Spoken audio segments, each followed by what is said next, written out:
За разлика од минатите 2 години, кога ја немаше онаа вообичаена великденска раздвиженост и кога поради коронавирусот Центарот на православието тихуваше, а Охрид остана речиси празен, годинава туристичките работници очекуваат поинаква слика на ривиерата.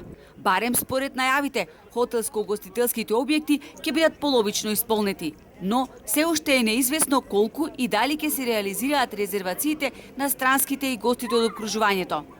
Срамежливо се јавуваат одредени баратели на услуги, туристички агенции, туроператори од Холандија, од регионот Бугарија и така натака, но ништо не е сигурно додека не дојде денот на реализација на тие барања.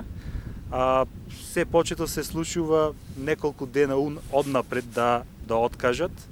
Во убавините на Охрид ќе уживаат покрај домашните и гости од Бугарија, Србија, Грција, исполнувајќи до 50% од капацитетите. Туристичките работници кои имале реално поголеми очекувања сугерираат владата утре да ја усвои одлуката на Комисијата за заразни болести за укинување на сертификатите при влез во земјава. Иако очекувавме поголем интерес и од другите држави со оглед на кризата и намалениот буџет, сепак има некое ограничување во посетата на Охрид оваа година. Еден ПЦР тест во Црна Гора чини 60 евра, а аранжманот му е 70 евра. Воден, мислам, тука здрав разум нема.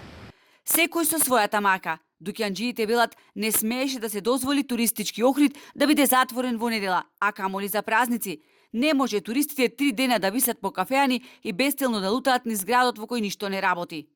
Дојдовме во ситуација во недела да се радвиме на кучината скитници низ Охридската чаршија. Абсурдно.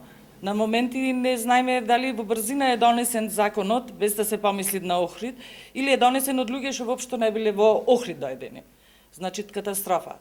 Доколку ни биде одземена можноста да работиме во недела, тоа ќе предизвика сериозни штети на локалната економија, велат дукјанџиите. Сепак, покрај големиот број проблеми кои ги притискаат туристичкиот сектор и трговците, градот со над 8000 викенд станови великденски ќе биде полн.